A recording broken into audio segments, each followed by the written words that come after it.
Open I থেকে আজকে বিশেষ খবর হচ্ছে লাগাতার ভারী বৃষ্টিপাতের ফলে মিরিকে থারবু এলাকায় ধসের ফলে ভেঙে পড়ল একটি বাড়ি।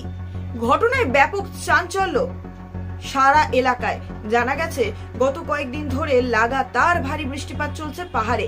একইভাবে লাগাতার এই বৃষ্টিপাতের ফলে নাওয়াং রাইয়ের বাড়ি ভেঙে পড়ল। যদিও এই ঘটনায় হতাহতের কোনো খবর নেই। প্রবল বর্ষণের জেরে বিপজ্জনক পরিস্থিতি পাহাড়ে। ধসের জেরে বিচ্ছিন্ন একাধিক জায়গায় ধসের পাশাপাশি বিরিক দ্বারা সেতি ঝোড়ার মতন এলাকাগুলিতে পাহাড় থেকে বোল্ডার গড়িয়ে পড়ায় নতুন করে বন্ধ হয়ে গিয়েছে 10 নম্বর জাতীয় সড়ক। এছাড়াও মিরিক রোড, দুধিয়া, পানিঘাটা, দার্জিলিংয়ের সুখিয়া পোখরি সহ বেশ কয়েকটি জায়গায় ধস নামায় রাস্তা বন্ধ।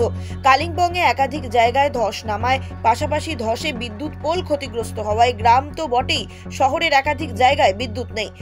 यो 2 दिनको लगातार आएको वर्षाको कारणले गर्दामा है थरु निम्न प्रान्त पहिलो गाउँ स्कुलडाँडा ग्राम पञ्चायत 2 अन्तर्गत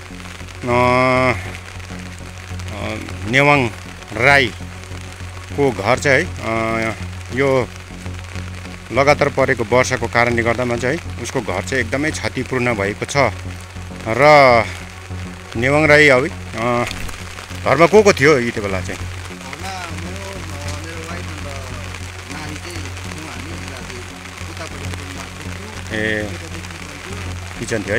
সব মিলিয়ে চরম দুর্ভোগে পড়তে হয়েছে সাধারণ মানুষকে।